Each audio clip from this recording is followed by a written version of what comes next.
On Mother's Day, my son, a young, wealthy, and busy businessman, came to visit me, holding a bouquet as bright as the morning Sunday. He placed it on the table, looked at me with a gentle but distant expression, and said, "Mom, my wife still sends you $10,000 every month, right? I just want to make sure you're comfortable." I froze. My heart started pounding. When my son asked that question, the whole room froze. "Mom, do you like the 10,000 Scarlet gives you?" His tone was playful, like he was talking about a gift card, not a paycheck. I remember my fork hanging midair, syrup dripping down a half-eaten pancake. Everyone around the table laughed, everyone except me. It was Mother's Day brunch in their shiny Austin mansion. Big windows, white marble counters, and so many flowers it smelled like a perfume store. My son, Ethan, 30 years old and already a millionaire, sat at the head of the table with that confident grin that made investors love him. Next to him, Scarlet, his fiancée, all perfect curls and fake sweetness. I smiled politely, the way mothers do when something inside them cracks. "Oh, the 10,000? I said slowly. "What do you mean, sweetheart?" Scarlet leaned toward me like she was explaining a tech update to a dinosaur. "The money we send you every month, Mrs. Carter. It's just easier for us to manage everything on your behalf." "Manage what?" I asked. "Your property, your bills, your expenses," she said lightly. "Ethan didn't want you to stress about all those boring details." I could feel every pair of eyes at the table watching my reaction. Scarlett's parents sipped their mimosas. Someone made a little ah sound. I kept smiling. I'd spent my life working 2 jobs and raising a son who once swore he'd take care of me someday.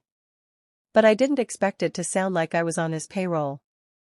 After brunch, Ethan gave me a hug. "We just want you to enjoy life, Mom," he said. I hugged him back, pretending his words didn't sting. "Of course, honey." When I got home to my small 2-bedroom condo, the one I'd bought with my own hands long before Ethan struck gold with his app, I set the roses he gave me on the counter. The house was quiet. Too quiet. I turned on the fan and opened my laptop.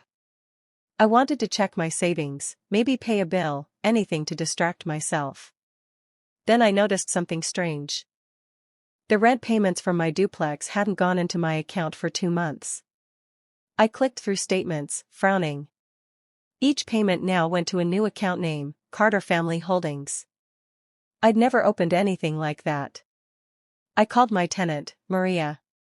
"Hi, sweetie, just checking, you sent rent this month, right?" "Yes, ma'am," she said.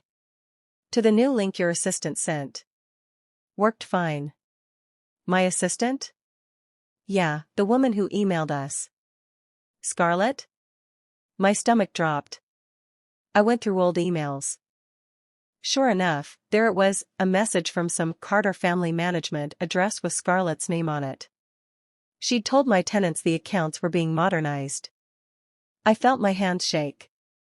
That night I couldn't sleep. I kept hearing Ethan's words, "Do you like the 10,000 Scarlet gives you?"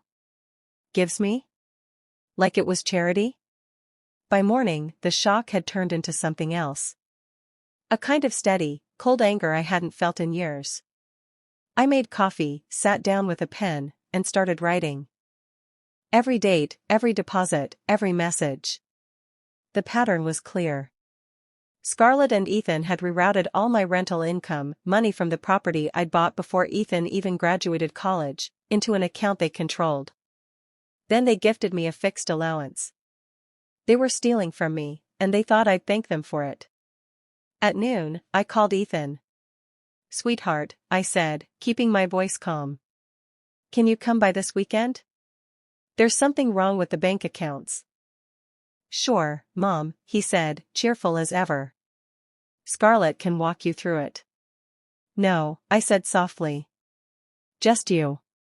He hesitated, then agreed.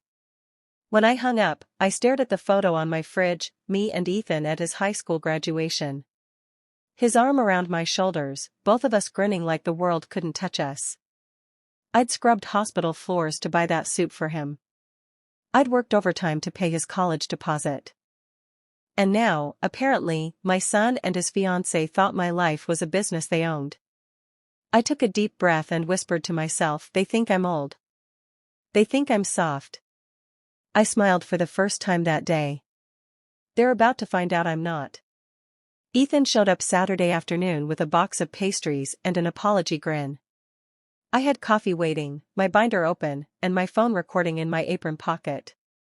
Habit from hospital work, document everything. Mom, he said, dropping a kiss on my cheek. You've been stressed. Let me fix it. You can start, I said, sliding him a printed statement, by explaining Carter Family Holdings and why my tenants are paying it. He blinked. It's just the hub. Clean cash flow. Safer for you. Show me the documents appointing you to manage my property. He shifted. Scarlet's bringing the packet. The doorbell rang like a punchline. She came in wearing gym silk and sunshine, a leather portfolio under her arm. Hi, Elaine. She set papers on my table like she was dealing cards. Here's the DocuSign you approved in January. You delegated management to our family office. I slid on my reading glasses. The signature looked exactly like mine. The timestamp did not. January 14th, 9:32 a.m. I was in San Antonio that morning, sitting in a surgical waiting room holding my sister's purse. I didn't sign this, I said. Scarlet's smile didn't move, but her eyes did. DocuSign logs IP and device. Totally verifiable. Good, I said. Let's verify. Ethan tried to lighten the air. Mom, why are we making it a federal case? You're getting the same money. I'm getting an allowance from my own building, I said. Different thing. Scarlet tapped her page. You clicked consent on the email. We have the audit trail. Pull it up, I said. She hesitated, then handed me a printed audit, device listed as iPad Pro, Austin IP address, macOS user named EL. Cute. I own a 7-year-old laptop and a flip calendar with puppies. I placed the audit beside a photo on my phone of me and my sister in that hospital waiting room, time-stamped. If this is my signature, I said evenly, someone put it on something I did not see, from a place I was not. Ethan's smile cracked. Mom. Shoo, Scarlet said, not to me. To him. I stacked the papers. Here's what we're going to do. For June, tenants pay me directly. 1 month. No buffering, no routing, no family holdings. If everything you built is for my benefit, you'll have no problem pausing it. Scarlet beat Ethan to the answer. No. Systems hate toggling. It's messy. Then it's not built for me, I said, and stood. The conversation was over. After they left, I washed the 2 coffee cups until they squeaked and let the hot water run. Anger wants volume. Revenge prefers lists. I made 3. List 1, ownership. Monday, I went to the county clerk and pulled the deed. My name, clean. My LLC, formed years ago with my maiden name. No liens, no transfers. Good. List 2, cash. I opened a brand new account at a credit union under a fresh LLC I registered online that morning, Elm Street Rentals, simple and forgettable, using my P.O. box. I ordered deposit slips. I added SMS alerts for every penny. List 3, process. I emailed my tenants a formal notice of management revocation. No drama, no backstory. New payment method, effective immediately. For anyone nervous about online anything, I offered drop-off hours at the credit union with a teller code. Maria texted back in 5 minutes, got it, Ms. Carter. With you. Next, I booked a quick consult with a real estate attorney named Priya Patel. She shook my hand like a teammate. I laid out my binder, the DocuSign audit, the bank statements, the email to tenants. You did 90% of my work, she said. 2 tracks. Civil, Terminate any purported agency, claw back funds, eject them from the stream. Criminal, if the signature was applied without consent, we're talking forgery and wire fraud. But we move like a surgeon, not a cowboy. Tell me where to cut, I said. She drafted 3 letters while I watched: a spoliation notice to preserve every scrap of electronic evidence, a demand to the bank to freeze transfers out of Carter family holdings pending dispute, and a cease and desist to Caldwell Strategic Family Office revoking all authority. She also prepared a clean property management agreement, naming me as my own manager, and suggested I file it with the clerk for belt and suspenders.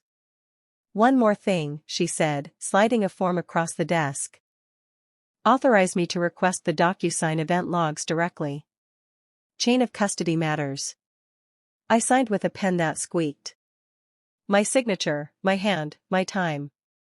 That night, I knocked on Maria and Javier's door with a plate of cookies. We sat at their kitchen table beneath a crooked framed saint and a second-grade art project. I asked a favor. When the old portal pings you in June, I said, would you forward me the email? Don't click it. Just let me see the routing. Of course, Maria said. We're with you. Back upstairs, I bought a $30 camera pen and a $10 audio recorder from the odds and ends store near the bus stop. I wasn't planning a confrontation yet, but recordings make memories behave. 2 days later, the bank called. A compliance officer, neutral tone, said they'd placed a temporary hold on outbound transfers from the Carter family account pending resolution. Translation: the pipeline was pinched. An hour after that, Ethan finally texted. Mom, why did you freeze our account? We have salary to make. I stared at the bubble, then typed slowly. Because my rent isn't your working capital. He called immediately, voice tight. Scarlet says you're overreacting. Scarlet will need to learn new vocabulary, I said. Start with consent. He was silent so long I heard him breathe. Mom. I didn't mean to hurt you. Intent is for church, I said. Results are for court. Click. The next morning, Priya sent me the DocuSign logs. IP addresses, device IDs, access timestamps. The signature had been applied from a condo in downtown Austin registered to a Caldwell Holdings trust. The access email was mine. The recovery email was not. I printed everything and slid it into my binder. Paper is slow, but it never lies. By the end of the week, 3 tenants had paid into my new account. SMS dings felt like little heartbeats. Then Maria forwarded me a fresh email blast from Carter Family Management with a bright button labeled Update Payment Here. I hovered my thumb over my phone camera, recorded the screen as the link opened to a portal branded with my property's photo and Scarlet's company footer. The routing number at the bottom ended in 1190. I sent the video to Priya with one line, they're still collecting. Her reply came fast. Good. Let them. Every click is a nail. That night, as the sun sank pink over the old maple outside my window, I wrote a short note in my notebook and underlined it twice, *, do not warn. Do not teach. Do not rescue. Document, starve, replace. *. Then I closed the book, set out 2 mugs, and waited. Because tomorrow I would not be meeting my son at my table. I would be meeting him at his glass castle on a hill, with a process server standing beside me. The drive up to Ethan's house always made me feel like I was crossing into another world. The road curved through rolling hills, lined with manicured oaks and houses that looked more like showrooms than homes. His gate recognized my car and slid open silently, like it was welcoming someone important. I almost laughed. Scarlet's white Tesla was already in the driveway, gleaming like a tooth. I parked behind it, grabbed the folder Priya had helped me prepare, and took a deep breath. I wasn't here to argue. I was here to end something. The front door opened before I even knocked. Scarlet stood there, all smiles, holding a green smoothie. Elaine. This is a surprise, she said, her voice sugary enough to rot teeth. Where's Ethan? I asked. In the office. He's on a call, she said, moving aside. Want me to get him? No need, I said, walking past her. I'll wait. The house smelled like citrus and money. Polished wood floors, abstract art, and a vase of orchids so big it looked rented. I sat on one of their white chairs, careful not to touch anything. Scarlet hovered nearby, pretending to check her phone. I could feel her watching me like a cat watching a bird. Ethan finally came down the hallway, phone still in his hand. Mom, what's going on? I told you we'd talk later. We're talking now, I said, sliding the envelope across the counter. You've been served. His expression didn't even register at first. Then the color drained from his face. What the hell is this? A formal notice, I said evenly. Cease and desist, revocation of authority, and a demand for full accounting of my assets. Scarlet took the envelope and flipped through the pages like it was a menu. You're suing your own son, she said with a laugh that didn't sound real. No, I said. I'm suing whoever forged my signature. Ethan slammed his phone on the counter. Mom, why are you doing this? We were helping you. Helping me? I asked. You took my property income, moved it into your company, and sent me $10,000 a month like a dog allowance. That's not help. That's theft. It's not theft if we were protecting you, Scarlet said sharply. You don't understand how fast taxes can eat into. I understand math just fine, I said, standing up. And I understand control. You wanted mine. Ethan's face softened. Mom, please. You raised me to be responsible. I just wanted to make sure. You wanted to make sure I stopped existing on paper, I said. Because I'm inconvenient. Because you didn't want to explain to investors that your mother still owns the place that started it all. He looked down, then back up. Scarlet said. Scarlet talks too much, I said. She stepped closer, her tone dropping its fake warmth. You don't know how the world works, Elaine. Everything is a liability. You're lucky Ethan even included you. I built his first liability, I said. It was called a childhood. The silence that followed felt heavy enough to bend the air. Then Ethan exhaled and rubbed his forehead. What do you want from me? You'll see, I said. I'm not the one you have to answer to now. Right on cue, a tall woman in a navy suit stepped through the doorway. Priya Patel, calm as a surgeon. Good afternoon, she said. Ms. Carter's legal counsel. We just need to confirm you've received official notice. Scarlet's eyes widened. You brought a lawyer here? A process server, Priya corrected gently.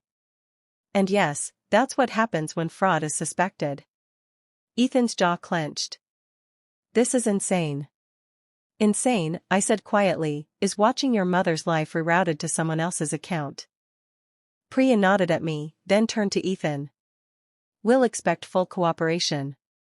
Please forward any communications, financial records, and correspondence regarding Carter family holdings within 7 business days. Failure to do so will result in escalation. Scarlet laughed again, brittle and high. You're bluffing. This'll blow over. Maybe, Priya said calmly. Or maybe I'll see you both in deposition. Ethan's shoulders sagged. Mom. No, I said. Not Mom. You can call me Elaine when you decide to treat me like a person again. I walked out, feeling their eyes burn into my back. My heart was hammering, but I kept my steps steady. Outside, the air felt lighter. I sat in my car and closed my eyes for a moment. The weight I'd carried for weeks had shifted, not gone, but moving. My phone buzzed. A text from Maria, new email from Scarlet's office. Says rent portal under maintenance. I smiled. Of course it was. They were scrambling. I typed back, ignore it. Use our account only. Then I called Priya. They're panicking, I said. Good, she replied. When people panic, they make mistakes. Keep everything they send. Don't reply. We're building a record. That night, I went through every drawer in my apartment, every folder, every receipt. I found an old USB drive Ethan had given me years ago with a backup of his first business plan. I hadn't looked at it in ages. When I opened it, I found a list of early investors, including me. A small line at the bottom, * Elaine Carter, $12,000 seed contribution. *. I sat back, stunned. I'd forgotten about that. That was money I'd pulled from my savings when he was 23 and broke, begging for one more shot at his dream. I had signed nothing, no agreement, no shares, just faith. And now, that faith was worth millions. I closed the laptop slowly, my reflection staring back in the dark screen. For the first time, I realized my revenge wasn't just about the house or the stolen rent. It was about reminding my son who I was, what I'd built, what I'd given, and what I could still take back. I picked up my phone and texted Priya again. Found old investment files. Could this help? Her reply came seconds later, oh yes. It changes everything. I looked out my window at the city lights below. They thought I was finished. They had no idea I was just getting started. By the time summer heat rolled across Austin, my quiet plan had already started working. The first clue came in the form of silence. Scarlet stopped posting. Her endless parade of perfect couple photos vanished overnight. No champagne brunches, no motivational captions about gratitude and growth. Just digital dust. Priya called one morning, her tone bright. Elaine, you've got traction, she said. The bank confirmed the freeze on Carter family holdings is official. No withdrawals, no transfers, no games. I smiled into my coffee. So their gravy train's out of gas. Temporarily, Priya said. But Scarlet's been calling the bank every day. She's furious. Good, I said. Let her burn calories on hold. Later that week, Ethan showed up at my door. He looked different, tired, unshaven, wearing a t-shirt instead of his usual designer armor. I almost didn't recognize him. He held a paper cup of coffee, the kind from the corner shop I used to take him to when he was little. Hey, Mom, he said quietly. Come in, I said, stepping aside. He sat at my table, eyes flicking to the piles of papers I'd left out deliberately. This is all a mess, he said. Scarlet's losing it. Investors are calling. The board's nervous. The board? I raised an eyebrow. Your company's board? Yeah. The same company that exists partly because of your seed money, he admitted. They found your name in the early investor records. You remember that day? I asked softly. You said, Mom, I'll make it up to you someday. His face fell. I meant it. Then prove it. He looked at me for a long moment, then exhaled. Scarlet told me we needed to structure everything under one entity for taxes. She said it was standard.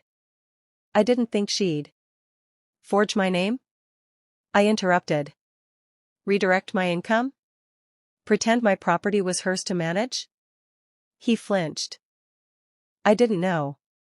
I swear. I studied him, the boy I'd raised in a 2-room apartment, the man who built empires with a laptop and coffee. He looked small now, like someone had pulled the ground out from under him. For a second, my anger softened, but only for a second. Ethan, I said slowly, if you want to fix this, you'll have to decide whose side you're on. Yours, he said instantly. Too fast. I tilted my head. Then you'll give Priya everything. Every password, every account, every transfer Scarlet made. You'll sign a sworn statement. He hesitated. If I do that, she'll destroy me. No, I said. She already did. The silence stretched. Then he nodded once. Okay. I'll do it. That night, Priya and I sat in her office while Ethan handed over a flash drive full of documents. Transaction logs, emails, spreadsheets, all showing how Scarlet had siphoned funds, not just from me, but from Ethan's company too. It wasn't just greed. It was embezzlement. "This is enough to light a bonfire," Priya said, scrolling through the files. "And she left a trail so bright it glows in daylight." "Will she go to jail?" I asked. "If we push," she said. "But let's see what she does first. People like Scarlet don't go quietly. They lash out." And lash out she did. 2 days later, my phone buzzed nonstop, strange numbers, texts calling me names, accusing me of destroying my own son's future. Someone leaked my contact info online. Scarlet's fans, or bots she probably bought, flooded my inbox with hate. But I'd worked night shifts in ERs for 20 years. Anonymous words didn't scare me. I did what I always did, documented everything. Screenshots, timestamps, phone logs. Priya filed a harassment report and sent Scarlet a cease and desist. The next morning, the posts vanished. But the silence after felt heavier, more dangerous. On Friday, Ethan called again. "She moved out," he said flatly. "Packed everything and disappeared." "Good riddance," I said. "She took her car, some jewelry, and about $100,000 from my business account." I sighed. "That's what you get for giving a fox the keys to the henhouse." "She left me a note," he said quietly. "You'll regret crossing me."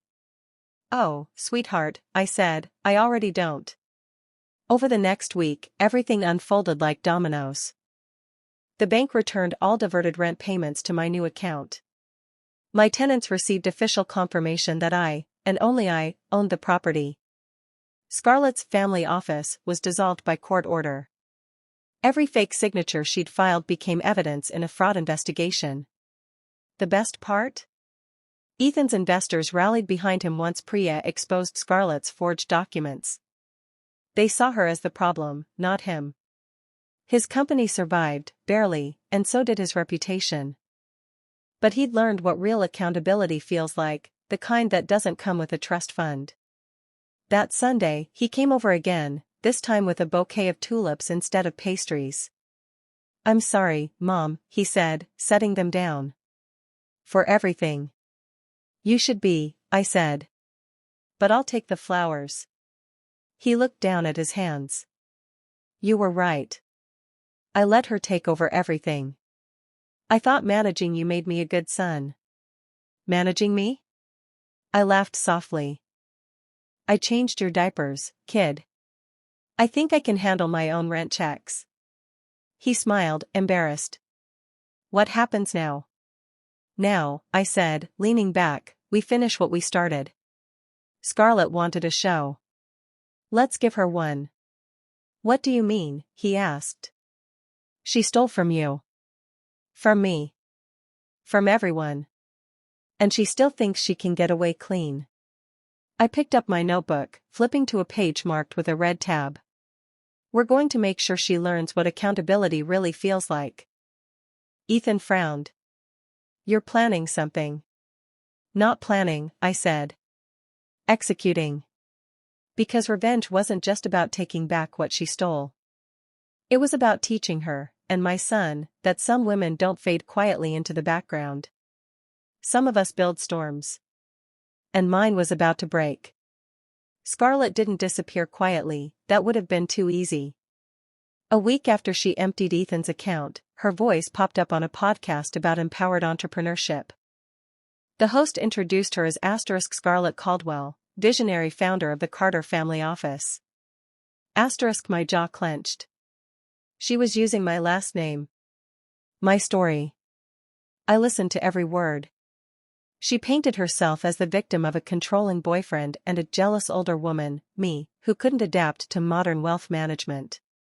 She even claimed the money transfers were part of a mentorship project for aging investors. I wasn't angry. I was impressed. It takes skill to lie that smoothly. "You ready to hit back?" Priya asked the next morning over coffee in her office. "I'm ready to end this," I said. We started quietly. Priya filed a motion attaching Scarlet's podcast as a public admission of her role in the family office. It placed her squarely in the fraud spotlight. Next came the fun part, turning her own vanity into evidence. Scarlet lived online. Every handbag, every brunch, every power couple moment was archived. I spent nights collecting screenshots of her posts that bragged about streamlining legacy assets. Each one matched a date she'd transferred funds from my account. She'd documented her crimes better than any accountant. "You've got her boxed in," Priya said. "But if you want this to land harder, we need one last nail." "Something personal," I said. "Something undeniable." The next week, Ethan called. "She's been reaching out," he said. Emails, voicemails, saying she wants to make peace. "Don't answer," I said. "Forward everything to Priya." But Ethan couldn't help himself. He met her at a downtown cafe. I found out because he told me afterward, shaken, embarrassed. "She looked desperate, Mom," he said. "Said she's being blacklisted, that she only took what she deserved." "Did she admit it?" "Yeah," he said. "She said she forged your signature but called it a harmless shortcut. She even laughed about it." "Good," I said.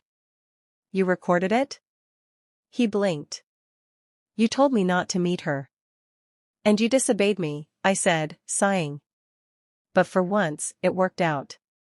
I reached across the table and squeezed his hand. "Now we'll do this right." Priya drafted a summary affidavit of Scarlet's admission and added it to the case file. But she didn't file it right away. "Let her feel safe first," she said. "When people think they're getting away with it, they brag." Sure enough, Scarlet started sending out emails to mutual acquaintances, investors, influencers, even journalists, spinning her story again. She said Ethan was emotionally unstable and that I was in decline. One line burned in my mind, *, some people just can't accept being taken care of. *. I printed that email, framed it, and put it on my fridge. A reminder. 2 weeks later, the dominoes finally tipped. Priya filed a civil suit for fraud and forgery, attaching the full digital record, the forged DocuSign, the financial transfers, Scarlet's podcast, Ethan's statement. Within 24 hours, every business contact she'd ever had got a court notice. Her reputation collapsed faster than her follower count. That same night, I sat on my couch watching the news. A local anchor was covering an emerging fraud scandal involving a luxury financial consultant. Scarlet's blurred face flashed across the screen. Even blurred, I knew that smirk. Ethan texted a minute later, * she called me crying. *. Don't answer, I replied. * you can't fix her. You can only watch her fall. *. For a few days, things went quiet again. I went back to normal life, morning walks, checking on tenants, tending my small balcony garden. Then came the knock on my door. It was a courier. Envelope, heavy paper, gold seal. Inside was a short note in messy handwriting. * congratulations, Elaine. You win. Enjoy your rent checks.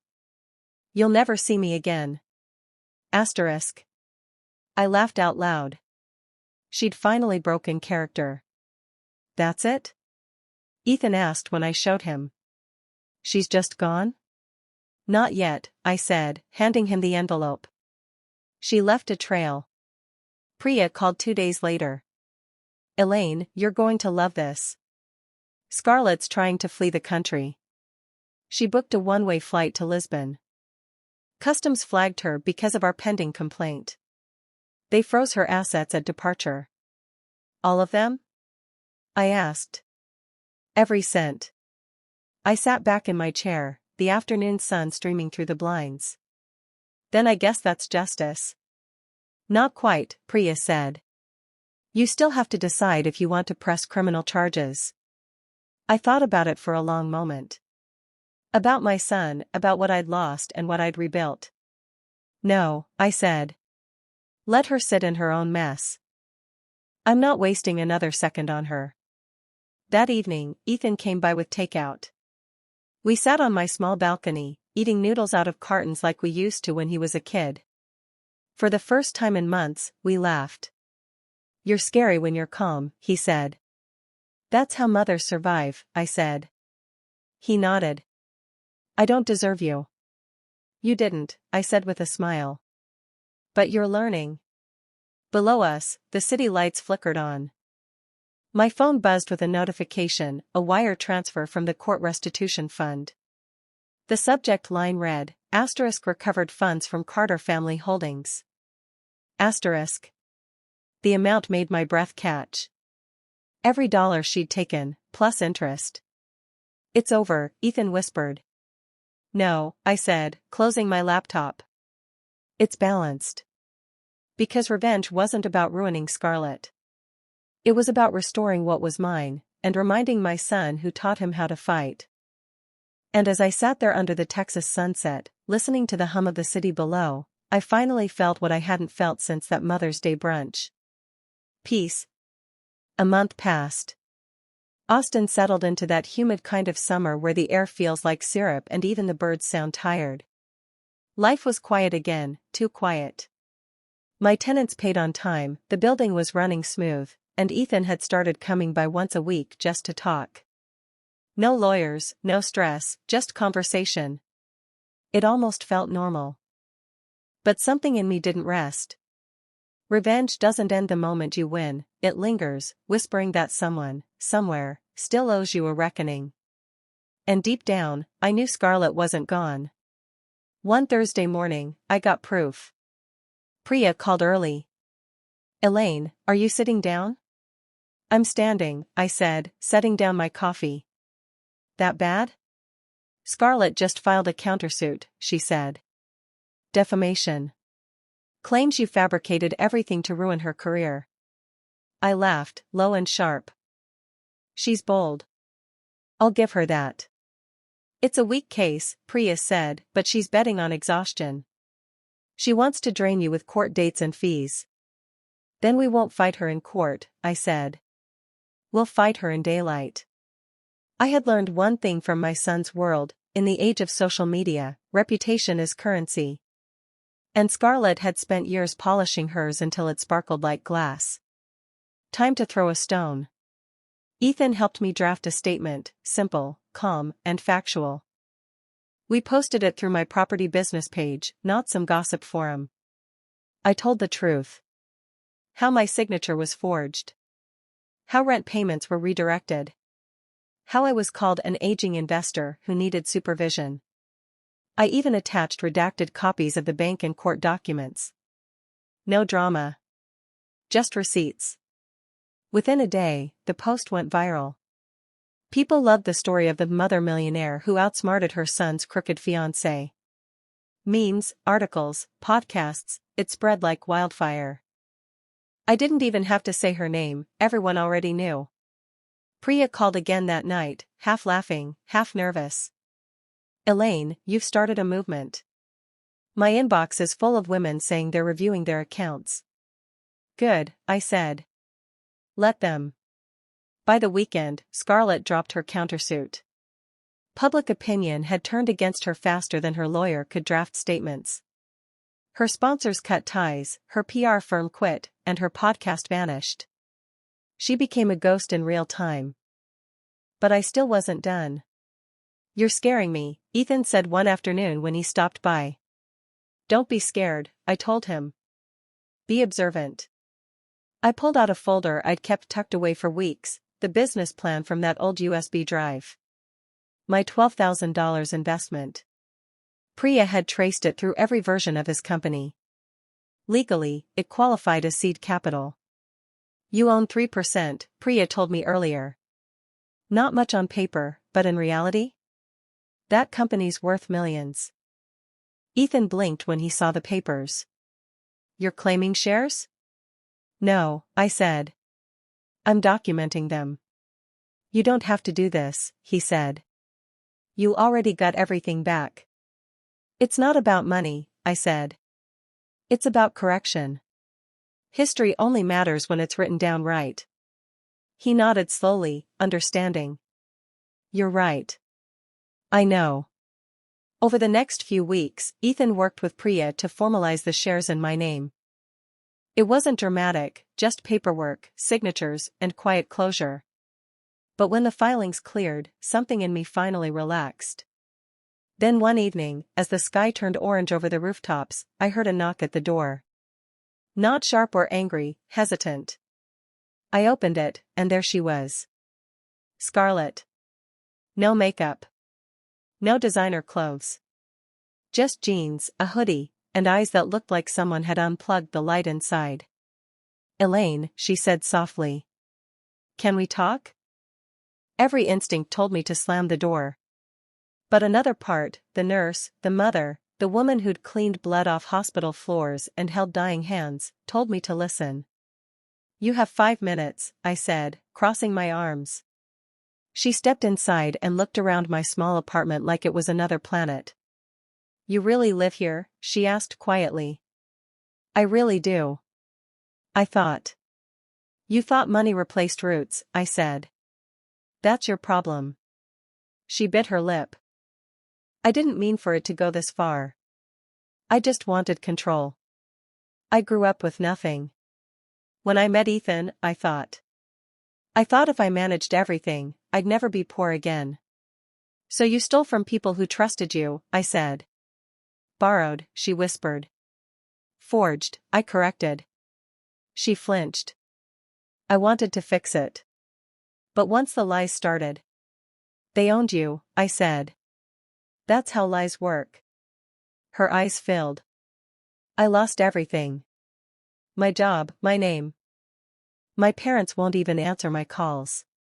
Then you learned what real accountability feels like, I said. She nodded, tears finally falling. You're not going to forgive me, are you? Forgiveness is earned, I said. And you haven't started. She swallowed hard, nodded again, and walked toward the door. Just before stepping out, she turned. You're a terrifying woman, Elaine. No, I said. Just a mother who stopped being quiet.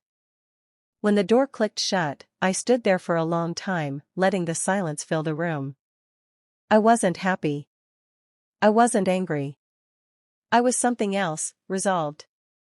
Scarlet had come to me not for forgiveness, but for acknowledgement. She wanted to see if I still cared enough to hate her. But I didn't. Hate is heavy, and I was done carrying it. Later that night, I called Priya. It's over, I said. You sure? She asked. Almost. Because one last piece was still missing. One last lesson I needed my son to learn, not about money or power, but about legacy. And that would be my final act. A quiet morning, a cup of coffee, and the sound of rain against the kitchen window. That's how it began. For the first time in a long while, I didn't wake up thinking about lawsuits or bank accounts. My life had found its rhythm again, steady, grounded, ordinary. And that's exactly when I decided to finish what I'd started. I had promised Priya and myself that I wouldn't chase vengeance forever. But I also knew that stories like mine don't really end, they just stop when the right truth is told. My son still carried guilt like a shadow. He helped rebuild what had been taken, yes, but I could tell every time he came by, he was waiting for me to forgive him out loud. What he didn't understand was that forgiveness isn't words. It's a transfer of responsibility. So I decided to give him one last gift. Over the next few weeks, I met quietly with my accountant and Priya. Together, we rewrote my will. My small fortune now included the full value of the property, the court restitution, and my 3% in Ethan's company, worth more than I'd ever imagined. But I didn't leave it to him directly. I created something new, the Carter Foundation, named for my late husband and for the version of Ethan that still lived somewhere beneath the arrogance, the boy who used to dream about building something good. The foundation's charter was simple: scholarships for first-generation college students and women over 40 returning to school. The people nobody invests in. I made Ethan the trustee. He didn't know it yet. The day I told him, he came over carrying groceries, pretending it was just another Saturday visit. We ate lunch, laughed about a neighbor's broken sprinkler, then I slid an envelope across the table. "What's this?" he asked. "Your new job," I said. He opened it and read in silence. His eyes widened. Mom, this is a lot of money." "You're putting me in charge?" "Not in charge," I corrected. "Responsible." He looked up, stunned. "After everything I did?" "Exactly because of it," I said. "You've learned what losing trust feels like. Now learn how to rebuild it. That's your penance." He swallowed hard. "Why me?" "Because I still believe in you," I said quietly. "But belief isn't a gift anymore, it's a contract." Tears filled his eyes, and for a moment, I saw my boy again, the one who used to sit on the kitchen counter while I packed his school lunches. "I don't deserve you," he whispered. "Then earn me," I said with a small smile. He nodded slowly, eyes wet but steady. "I will." Months passed. The foundation launched quietly. Ethan handled everything, legally, transparently, carefully. Every report went to Priya first, then to me. Each time I read those files, I saw a version of him I hadn't seen in years, disciplined, humble, honest. I could almost feel my husband's pride in the air when I walked through the old building that now housed the Carter Foundation offices. My tenants volunteered there on weekends. Sometimes Ethan did, too. And as for Scarlet, her story became one of those cautionary tales whispered in the corners of Austin's business world. Every time her name came up, someone would mention the woman she tried to outsmart, and failed. That was enough for me. Real revenge doesn't require applause, it just needs memory. One evening, near the anniversary of that infamous Mother's Day, Ethan showed up at my apartment with flowers and a small box. Inside was a pendant, a simple gold circle engraved with 4 words, asterisk for the woman who built everything. Asterisk. "It's from my first foundation check," he said. "You earned it." I held the pendant in my hand, its weight warm and solid. "You're learning," I said softly. "From the best," he said. We stood there for a long moment, rain tapping the window again just like it had that morning months ago. This time, though, it didn't sound like closure. It sounded like peace. Later that night, after Ethan left, I sat at my desk and opened my notebook, the same one I'd used to plan my revenge. The last page was blank. I wrote one line across it in calm, steady letters. Asterisk power doesn't come from money. It comes from knowing when to stop fighting. Asterisk. I closed the notebook, slid it into the drawer, and turned off the lamp. My world was small again, no marble kitchens, no glass towers, no signatures forged behind my back. Just me, the quiet hum of the city, and the knowledge that I'd taken back everything that mattered. And somewhere out there, my son was finally building something real, not for himself, but for others. My kind of legacy. For the first time since that terrible Mother's Day, I smiled and whispered into the empty room. Now it's finished. What was your favorite moment? Drop it in the comments below. Don't miss more thrilling stories like this. Subscribe and hit that notification bell so you never miss an upload.